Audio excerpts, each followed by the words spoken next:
Assalamualaikum warahmatullahi wabarakatuh. Halo, Mamat di sini.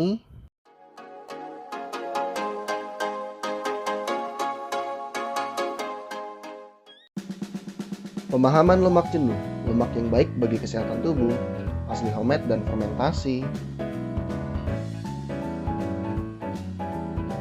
Penjelasan tentang lemak jenuh dan lemak tak jenuh, serta alasan mengapa minyak kelapa berbeda dari semua jenis minyak lainnya. Karena keunikan dari setiap minyak tergantung pada susunan kimiawinya. Trigliserida dan asam lemak. Lemak atau lipid adalah istilah umum yang menunjukkan berbagai komponen yang mirip lemak dalam tubuh. Sejauh ini, yang terbanyak dan terpenting di antara semua lemak adalah trigliserida. Bila kita membicarakan lemak dan minyak, kita biasanya memasukkan trigliserida.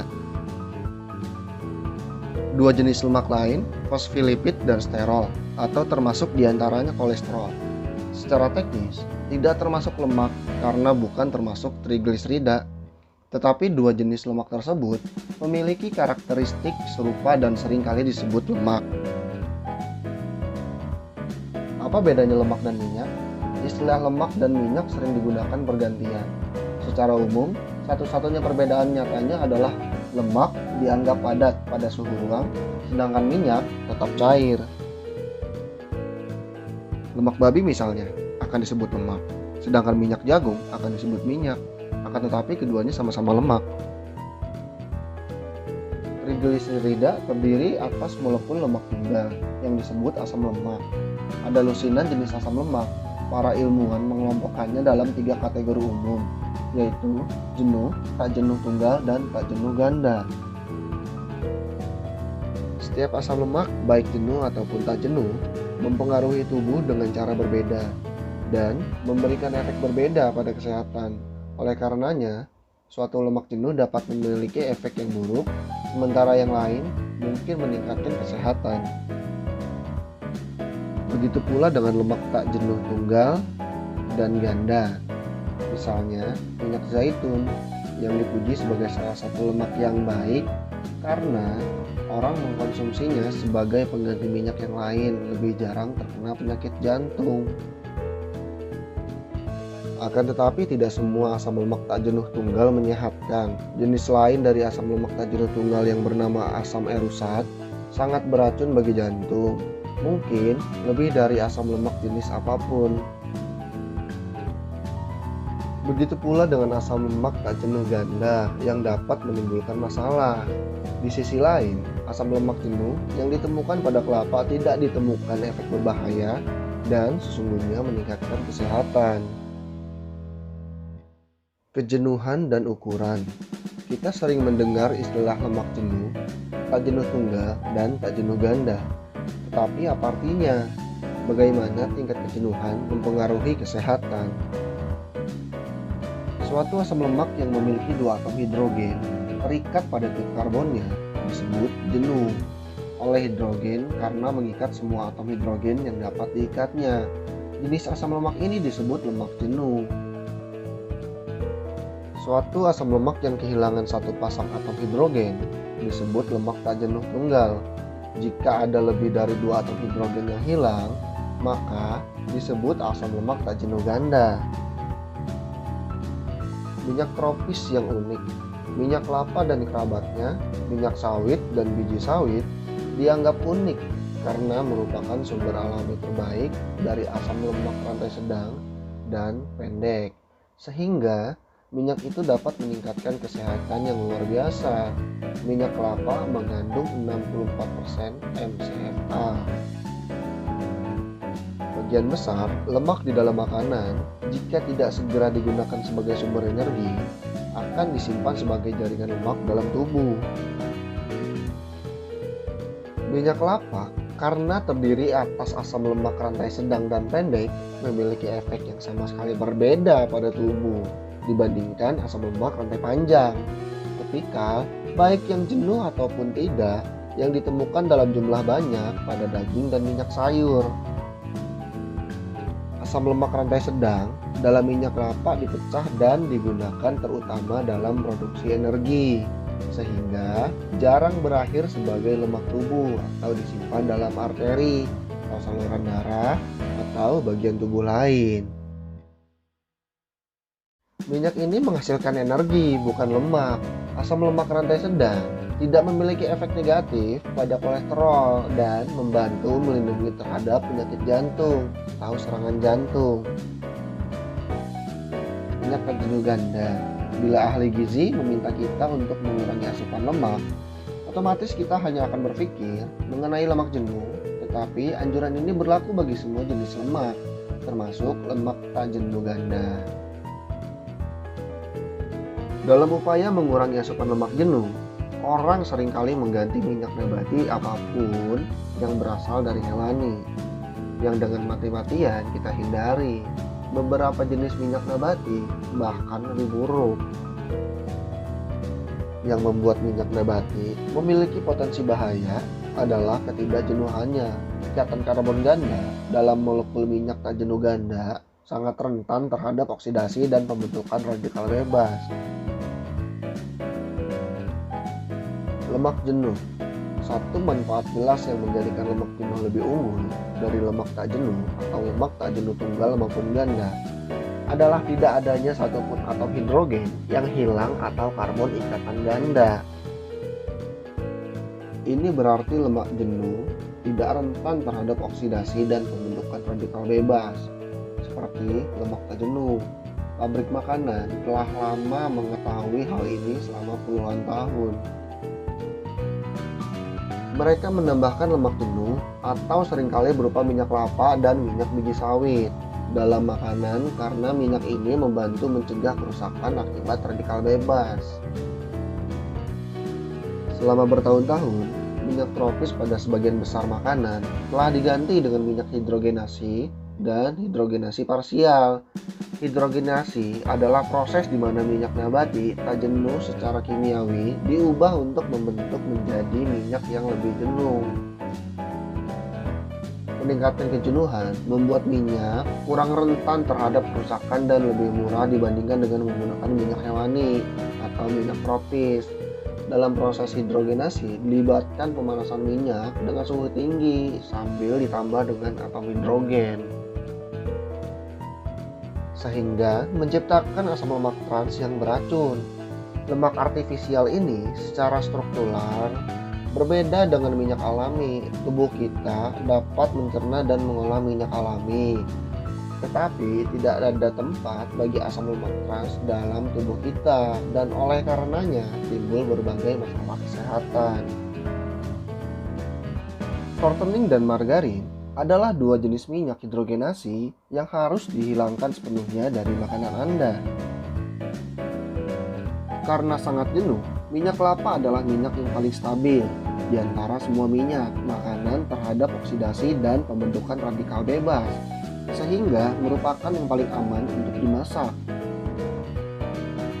Selain itu, karena terutama terbentuk dari asam lemak rantai sedang, minyak ini tidak seperti minyak jenuh rantai panjang yang meningkatkan kadar kolesterol dalam darah. Tidak seperti hampir semua minyak jenuh dan minyak tak jenuh, minyak ini tidak meningkatkan perlengketan trombosit yang menyebabkan pembekuan darah. Dibandingkan dengan minyak lain, minyak kelapa termasuk jinak, tidak berbahaya. Mengganti minyak nabati cair yang kini Anda gunakan dengan minyak kelapa dapat membantu menghilangkan berbagai masalah kesehatan yang timbul akibat mengkonsumsi minyak teroksidasi.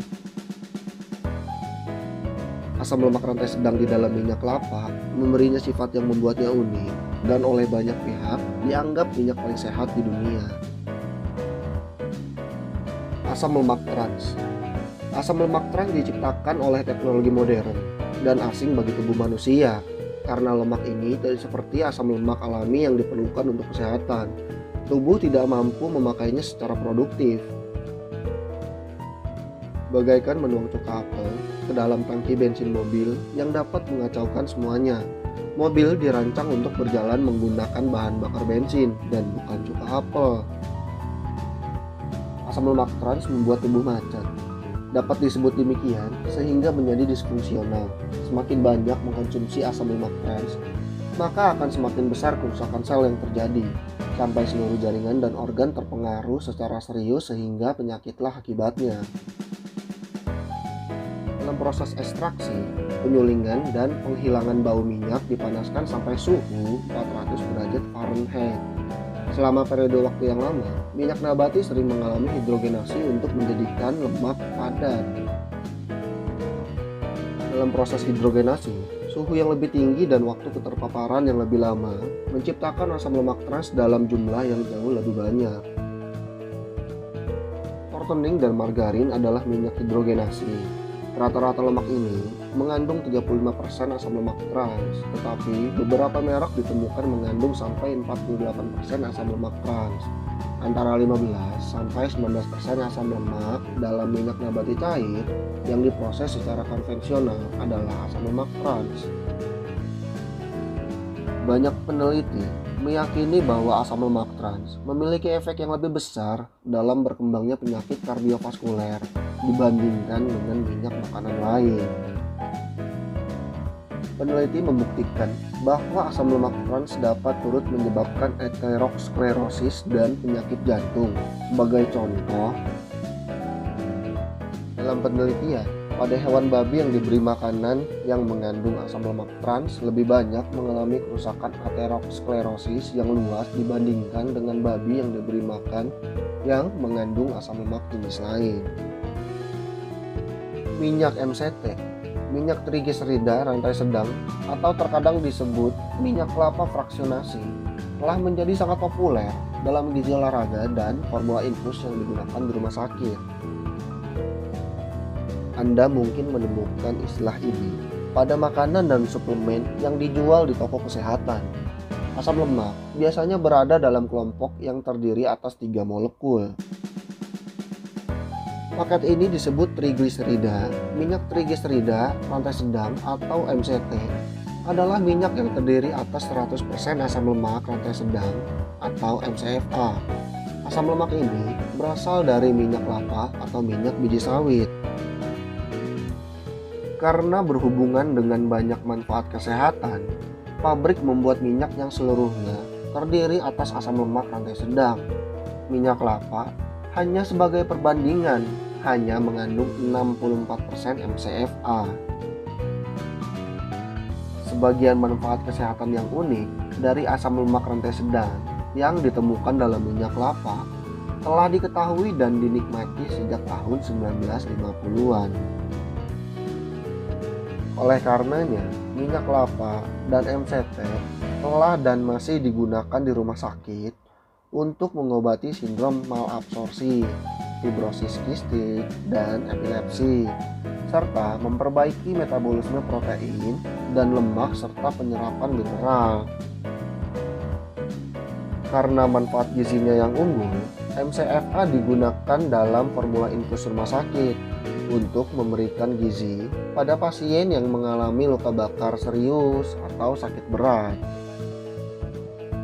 Minyak kelapa dan baru-baru ini, minyak MCT telah menjadi bahan yang penting dalam susu formula bayi komersial dan esensial dalam formula rumah sakit untuk mengobati dan memberi makan bagi bayi prematur. Atlet menggunakan MCFA untuk mengurangi dan mengendalikan berat badan mereka serta meningkatkan performa latihan. Anda juga mungkin menemukan MCT atau minyak kelapa fraksionasi dijual bebas untuk digunakan sebagai suplemen makanan dan minyak masak. Manfaat kesehatan MCFA dalam minyak kelapa sangat banyak. Masing-masing MCFA menghasilkan efek yang berbeda, namun saling mengisi pada tubuh dan semuanya penting. MCFA dalam minyak kelapa adalah asam laurat 48%, asam kaprilat 8%, dan asam kaprat 7%, selain asam lemak bermanfaat lainnya. Tidak seperti minyak kelapa, MCT hampir seluruhnya hanya terdiri atas 2 jenis asam lemak. Minyak ini sekitar 75%-nya terdiri atas asam kaprilat dan 25% asam kaprat. Menurut pendapat peneliti, ini adalah kelemahan utama karena MCT mengandung sedikit atau tidak sama sekali asam laurat yang mungkin merupakan MCFA paling penting. Asam laurat adalah gizi yang sangat penting yang memberikan beberapa manfaat kesehatan yang sangat bernilai. Minyak kelapa yang kaya akan asam laurat mengandung MCFA yang lengkap selain gizi lainnya. Minyak ini memberikan keseimbangan dari beberapa asam lemak, tidak seperti MCT yang hanya mengandung 2 jenis. Asam lemak dalam minyak MCT diekstrak dan dimurnikan dari minyak kelapa, sehingga merupakan minyak pabrikan, bukan minyak alami. Industri sabun dan kosmetik menggunakan asam laurat dalam pembuatan cairan pembersih.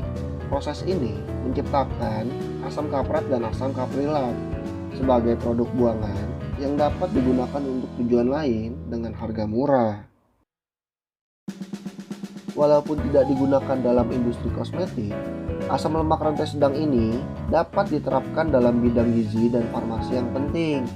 Asam lemak ini digunakan dalam berbagai formula suplemen dan makanan dan merupakan bahan dasar MCT.